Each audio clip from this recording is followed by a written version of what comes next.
Brace yourself, because what you're about to hear is going to shake the very foundations of your logic. We aren't just talking about an ancient book. We're talking about a divine code that leaked scientific data thousands of years before the first laboratory was ever built. Imagine a man in the heart of the Arabian desert, 1,400 years ago.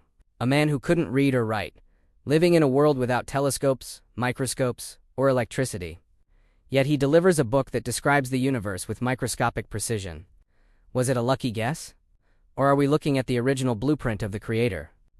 Let's break the barrier of time and uncover the truth. The Hubble miracle and the expanding universe. In 1929, the world was stunned when Edwin Hubble discovered that the universe isn't static. It's actually expanding at a breakneck speed. Quote, "This changed physics forever."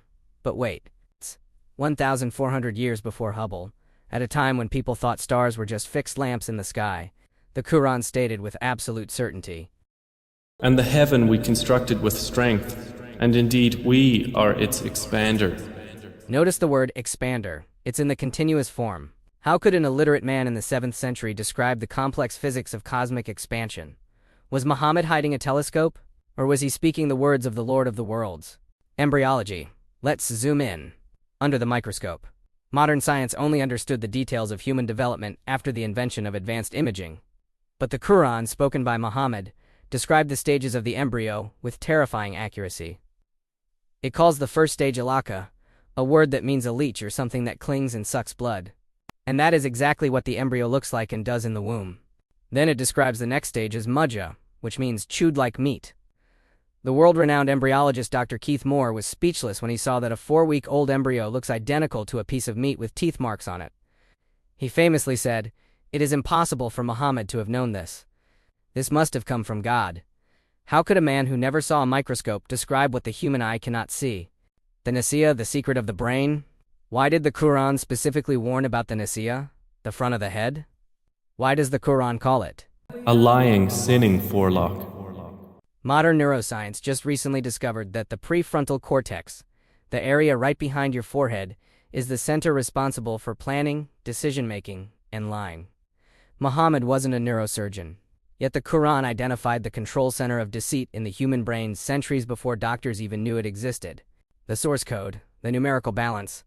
The miracle isn't just in the meaning, it's in the source code of the book itself. The Quran is a numbered book, a system hard-coded with a mathematical balance that is statistically impossible for a human to maintain. Check this out.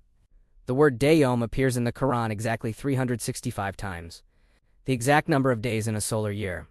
The word month shahr appears exactly 12 times, the exact number of months in a year. Even the plural days I am appears 30 times, the average number of days in a month. But wait, it goes deeper into the antonyms. The word world dunya appears 115 times.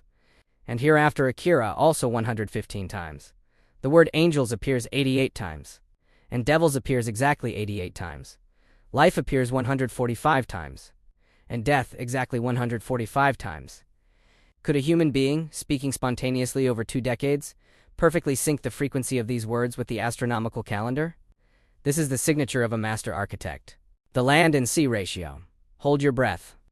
Here is the ultimate Easter egg. If you count the number of times the word sea appears in the Quran, it's 32. The word land appears 13 times. The total is 45. Now let's do the math.